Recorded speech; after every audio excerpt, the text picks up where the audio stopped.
আমি এখন কথা বলছি নিউ ইয়র্ক বইমেলার অতিথি 33তম বইমেলা। এবার অতিথি লুৎফুর রহমান রিটন। তার নতুন করে পরিচয় করার কিছু নাই।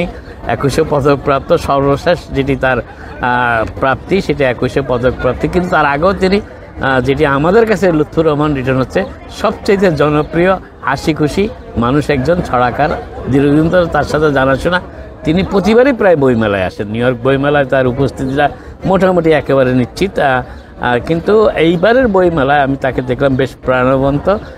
এই বইমেলা সম্পর্কে তার কিছু অনুভূতি আমি জানতে চাই। বিশেষ করে গতকাল তিনি যে বিতর্ক প্রতিযোগিতায় অংশ নিয়েছিলেন সেটি এইবার মনে হচ্ছে যেন বইমেলার সবচেয়ে সেরা আকর্ষণ ছিল আমার কাছে মনে হয়েছে।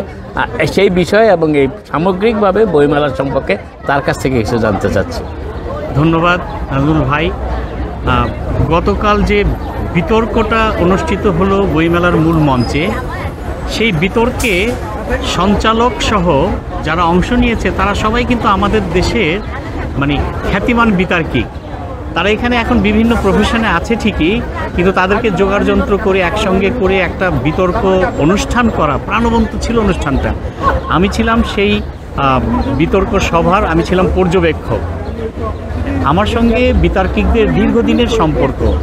ওখানে যারা ছিলেন যেমন বিরূপাক্ষ পাল কিংবা নাকিবউদ্দিন কিংবা সেজান মাহমুদ, সবাই কিন্তু যার যার ক্ষেত্রে বিতর্কের ক্ষেত্রে তো বটেই, তাদের ব্যক্তিগত পারিবারিক শিক্ষা এবং পেশাগত জীবনে তারা সবাই সফল। অনেক দিন পরে একটা মঞ্চে আমরা একত্রিত হয়েছি পর্যবেক্ষক হিসেবে। আমি নিজে খুব আনন্দিত যে তারা একটা প্রাণবন্ত বিতর্ক আমাদের উপহার দিয়েছেন এবং এমন একটি বিষয়কে বেছে নেওয়া হয়েছিল যেটা নিয়ে বিতর্ক হতেই পারে। এবং আমি যেটা কালকেও বলেছি, আজকেও বলছি যে তর্ক দুই প্রকারের, কুতর্ক আর সুতর্ক। যেটা সুতর্ক সেটাকেই বলি বিতর্ক। বিতর্ক যারা করেন তারা অনেক তথ্য উপাত্ত নানান রেফারেন্স নিয়ে কথা বলেন, তথ্য ছাড়া তারা কথা বলেন না। আর কুতর্ক যারা করেন তারা সেগুলো ধার ধারেন না। যে কারণে যেহেতু তথ্যভিত্তিক আলোচনা হতে হয়, তাদের প্রচুর পড়াশোনা করতে হয় এবং তাদের প্রচুর উইন্ডো খোলা থাকতে হয় এবং আক্রমণ প্রতি আক্রমণ চলে এবং সেটা নিশ্চয়ই সীমা লঙ্ঘন করে নয়। এবং তারপর পক্ষে এবং বিপক্ষের বক্তারা জোরালো বক্তব্য পেশ করে একটা সিদ্ধান্তে উপনীত হন। কালকে বইমেলায় প্রথম এই বিষয়টি আসলে কি বলবো, সংযোজন ঘটেছে। এর আগে বিতর্ক হয়নি এখানে এবং দর্শকরা সেটাকে খুব আনন্দের সঙ্গে গ্রহণ করেছে এবং দর্শকরা এই বিতার্কিকদের সঙ্গে, আমাদের সবার সঙ্গে, উপস্থাপকের সঙ্গে, আমি পর্যবেক্ষণ যা দিচ্ছিলাম তার সঙ্গে তারা একাত্মতা প্রকাশ করেছে মুহুর্মুহু। আমি মনে করি যে এটা বইমেলায় একটা নতুন সংযোজন হলো। আগামীতেও নিশ্চয়ই এরকম বিতর্ক হবে, কারণ আমেরিকার আশপাশের শহরগুলোতেই এই সেরা বিতার্কিকরা থাকে, যারা বাংলাদেশের ন্যাশনাল লেভেলে তারা কিন্তু খ্যাতিমান এবং চ্যাম্পিয়ন একজন বিতার্কিক। এদেরকে আবারও নিশ্চয়ই আমরা সম্পৃক্ত করতে পারবো। বইমেলা কর্তৃপক্ষ সেটা ভেবে দেখবেন। এর বাইরে যা যা হয় প্রতি বছর, এবারও তাই হয়েছে। শিশু কিশোরদের অংশগ্রহণ ছিল। তো আমার কেন যেন মনে হয় যে বইমেলাটা বইকেন্দ্রিক যতটা আশা করছে, আমার কোনো বন্ধু ফেসবুকে স্ট্যাটাস দিচ্ছে যেটাকে একটা বারোয়ারি বইমেলা বলছে, আমার খুব জ্ঞানী বন্ধু। তো না, এটাকে বারোয়ারি বইমেলা, তো এখানে বই ছাড়া তো আর কিছু বিক্রি হচ্ছে না। হ্যাঁ, বারোয়ারি বইমেলা তো আমি কোনো যুক্তি না, হয়তো অনুষ্ঠান মালা তার পছন্দ হচ্ছে না। কিন্তু আমি বলবো যে একটা বইমেলায় যা যা হয়, ঢাকায় তো আমি বইমেলার সঙ্গে বড় হয়েছি, কিন্তু আমার লেখক হিসেবে আমার যে বিকাশটা সেটা বইমেলার জন্মের পর থেকে বইমেলার বিকাশের সঙ্গেই কিন্তু আমিও বিকশিত হয়েছি। যে কারণে বইমেলার বিকাশটা আমি দেখেছি এবং বইমেলার সঙ্গে আমি সম্পৃক্ত। বাংলা একাডেমির নির্বাচিত কাউন্সিলর ছিলাম আমি এবং মানুষের সদস্যদের ভোটে নির্বাচিত হয়েছি আমি। সুতরাং বাংলা একাডেমির পরিচালনা পর্ষদ আমার চেনা জানা। আমি বইমেলা এক বছর আমি ছিলাম বইমেলা পরিচালনা কমিটি, যে দুজনকে নিয়ে হয়েছিল, আমি ছিলাম একজন। তো একটি বইমেলা যেভাবে সাজাতে হয়, যা যা করতে হয়, তাতে করে তাকে কিন্তু বারোয়ারি আপনি বলতে পারেন যদি শুধু বই না থেকে অন্যান্য বিষয় যদি এখানে বিক্রি বাটা হয়, তাই না? একসময় শাড়ি বিক্রি হতো, আমি সেটারও কিন্তু আমি বিরোধিতা করি না। প্রবাসে আপনি বইমেলা করবেন, শুধু বই কিনতে লোকে আসবে, বই কিনে চলে যাবে, এটা আপনি ভাবেন কেন?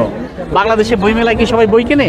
যারা আসেন আসুক না, বইয়ের সঙ্গে পরিচিত হোক না, শাড়ি কিনুক, পাঞ্জাবি কিনুক, কিন্তু একটা বই কিনুক।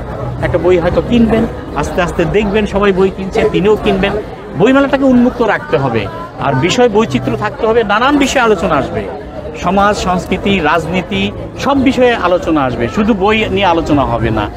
বইয়ের সঙ্গে তো বাংলা সংস্কৃতিও জড়িত, বাংলা ভাষা জড়িত, সংস্কৃতির সাথে তো আমাদের একটা বিশাল ব্যাপার, রান্না বান্না, খাওয়া দাওয়া, সবকিছু আসবে। পিঠাও আসতে পারে, আসবে তো, আসা উচিত। তো খালি গান গাইলাম আর কবিতা আবৃত্তি করলাম আর একটা বইয়ের প্রকাশনা উৎসব করলাম, বইমেলা হয়ে গেল? না না না, এখানে অনেক কঠিন বিষয়েও আমাদের আলোচনা করতে হবে, একটা সিদ্ধান্তে আসতে হবে।